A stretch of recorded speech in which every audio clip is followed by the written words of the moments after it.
Halo, shalom semua. Luar biasa, kita masih bisa belajar bersama. Ibu Retno yakin kalian semua dalam keadaan yang baik dan juga sehat. Dan itu semua karena pemeliharaan Tuhan dalam kehidupan kita. Nah, kali ini kita akan belajar bersama mengenai gereja dan orang muda. Kita tahu bahwa di dalam gereja ada berbagai macam usia, mulai dari anak kecil sampai usia lanjut. Dan pastinya anak-anak yang remaja dan pemuda ini juga menjadi bagian di dalam gereja. Nah, itu sebabnya kita akan belajar bersama bagaimana orang-orang muda memiliki peran di dalam gerejanya. Mari kita belajar bersama. Mari kita bersama-sama perhatikan gambar berikut ini. Ini adalah gambaran orang-orang muda dalam gereja secara umum. Yang pertama, biasanya ada anak-anak muda yang mengalami kebosanan ketika mereka beribadah, atau merasa gereja tidak penting, sehingga mereka melakukan aktivitas sendiri, atau mungkin bahkan tidak fokus ketika mereka mengikuti ibadah. Lalu, tidak menemukan makna bersekutu dengan Allah. Ya, kita lihat di sini ada yang tertidur, ada yang main gadget, ada yang mengganggu temannya, ya, tidak memperhatikan, tidak bersekutu dengan baik, dan merasa kebutuhannya tidak diperhatikan. Nah, ini alasan yang paling mendasar dari anak-anak muda. Mereka berpikir bahwa pembahasan firman Tuhan yang diberikan hanya doktrin melulu, katanya gitu ya, bukan permasalahan yang dihadapi oleh remaja. Padahal mereka sangat membutuhkan jawaban-jawaban dari permasalahan yang mereka hadapi, khususnya dalam kalangan remaja. Ya, biasanya mereka butuh bagaimana sih mencari pacar, bagaimana sih studi, bagaimana sih masa depan saya, bagaimana kehidupan saya yang akan datang, begitu ya. Jadi semua berbicara tentang mimpi-mimpi yang dimiliki oleh anak-anak remaja atau pemuda. Lalu gambaran ini juga membuat suasana ibadah seperti konser yang megah, gitu ya. Nah, ini gambaran-gambaran yang dialami oleh orang-orang muda dalam gereja secara umum. Mereka ingin merasakan suasana ibadah yang hingar-bingar, yang penuh dengan semangat, sehingga akhirnya tidak bisa membedakan antara kekusukan ibadah ya dan ketertiban di dalam ibadah itu sendiri. Ada banyak orang-orang muda yang dipakai oleh Allah. Mungkin kalian ingat gambar ini? Ya, ini adalah orang muda yang dipakai oleh Allah, yaitu Daud. Ya, kita semua tahu bagaimana cara Allah memanggil Daud. Ya, dalam 1 Samuel 16 ayat 7 dituliskan bahwa, tetapi berfirmanlah Tuhan kepada Samuel, janganlah pandang parasnya atau perawakan yang tinggi, sebab aku telah menolaknya. Bukan yang dilihat manusia, yang dilihat Allah. Manusia melihat apa yang di depan mata, tapi Tuhan melihat hati. Cara pandang Allah tidak sama dengan cara pandang manusia. Ketika Allah memilih Daud, Dia melihat bahwa Daud memiliki potensi. Dan Allah melihat potensi itu yang ada di dalam dirinya. Walaupun dia adalah seorang gembala, tetapi dia punya semangat, dia punya tekad.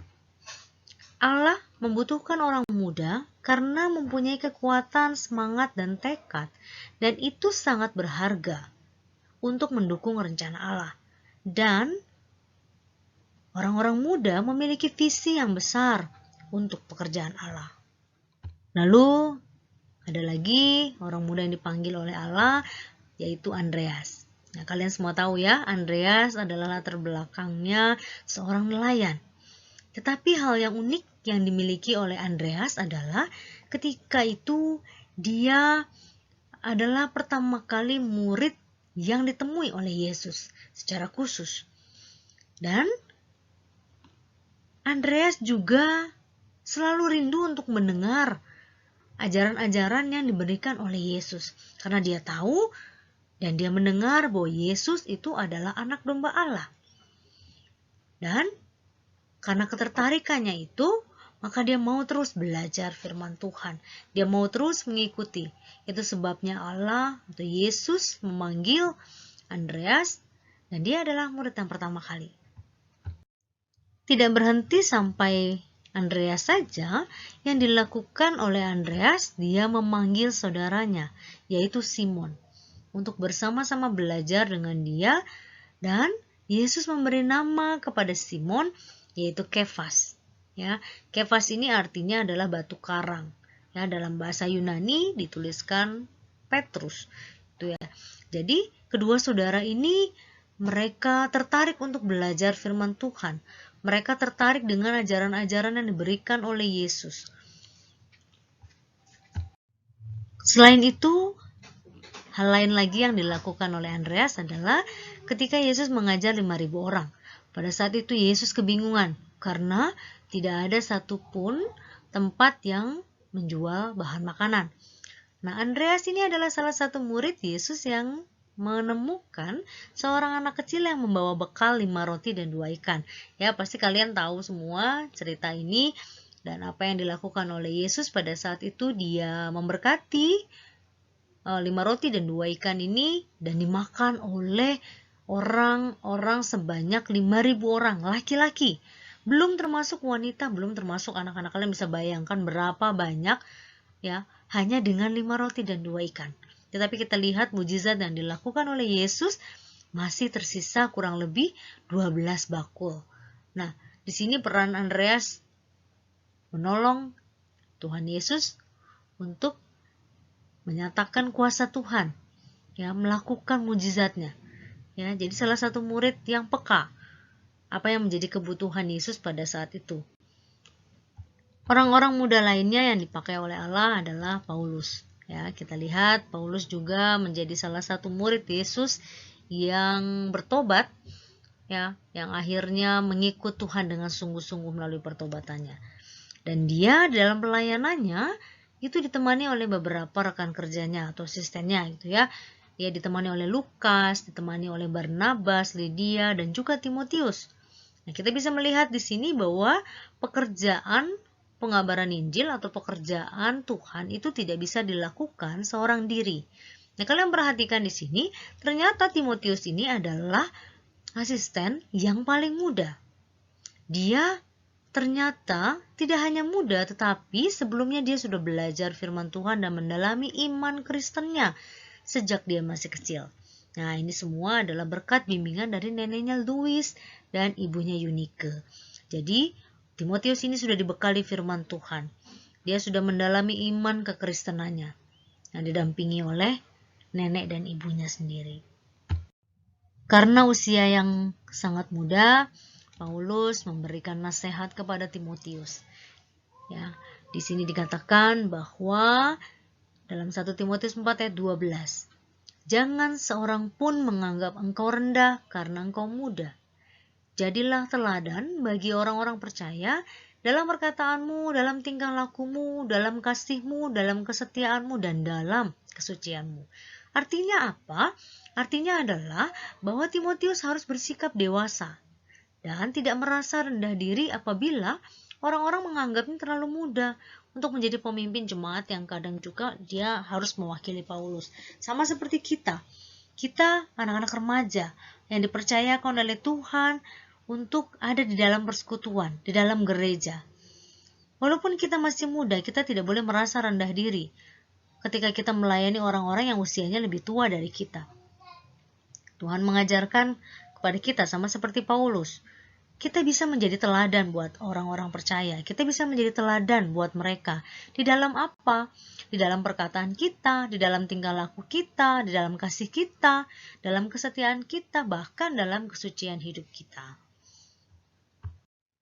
Seperti Timotius, dalam pelayanannya Timotius belajar untuk menjaga tutur katanya, memberikan teladan lewat tingkah lakunya yang dewasa, hidup setia dan menjaga kesucian dirinya.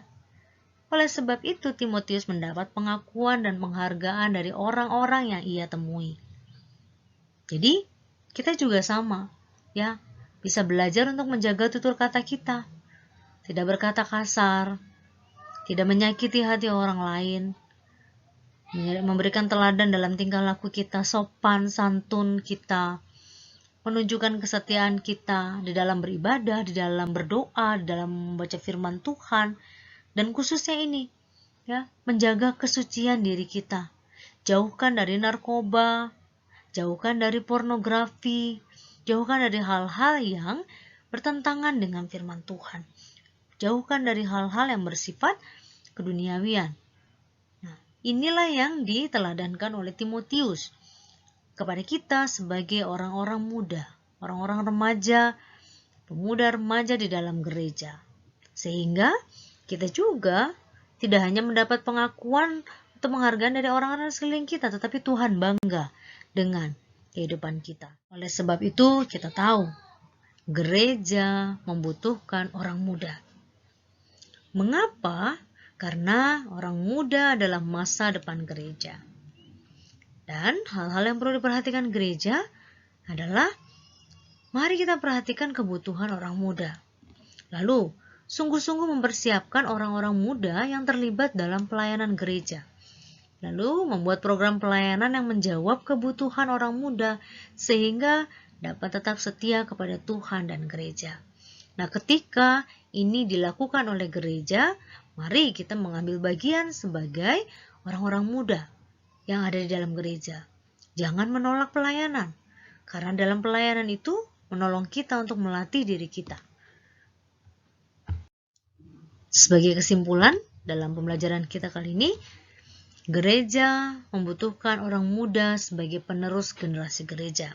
Karena tanpa orang muda, maka masa depan gereja akan terancam.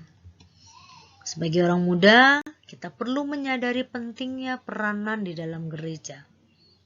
Ada banyak hal yang bisa kita lakukan, dari mulai hal yang kecil, menjadi pendoa, menjadi penerima tamu, kita bisa menyapa mereka. Nah, mungkin saat ini kita dalam keadaan online misalnya ya, kita bisa menyapa melalui chatting, atau kita bisa menyapa ketika video conference, kita menyapa mereka. Jangan merasa kita, aduh paling muda, malu untuk menyapa, tidak ya, tetapi kita menyadari apa yang menjadi peran kita, keberadaan kita di tengah-tengah jemaat kita. Lalu, orang muda belajar dari sekarang untuk terlibat dalam berbagai urusan gereja. Tujuannya apa? Sebagai sarana melatih diri kita untuk menjalankan tugas kepemimpinan gereja di masa depan. Nah, biarlah pembelajaran kita kali ini menolong kita sungguh-sungguh memahami peran gereja bagi orang muda dan bagaimana orang-orang muda dapat terlibat sepenuhnya di dalam setiap pelayanan yang Tuhan percayakan. Dan biarlah kita juga menjadi bagian di dalamnya untuk menjadi pekerja-pekerja Tuhan yang bersemangat, punya visi, dan semuanya itu bukan untuk kesombongan kita, tetapi untuk hormat dan kemuliaan Allah saja. Terima kasih untuk perhatian yang sudah diberikan, dan jangan lupa subscribe, bunyikan loncengnya, dan juga like and share, supaya banyak orang juga bisa diberkati, dan bye-bye. Tuhan Yesus memberkati.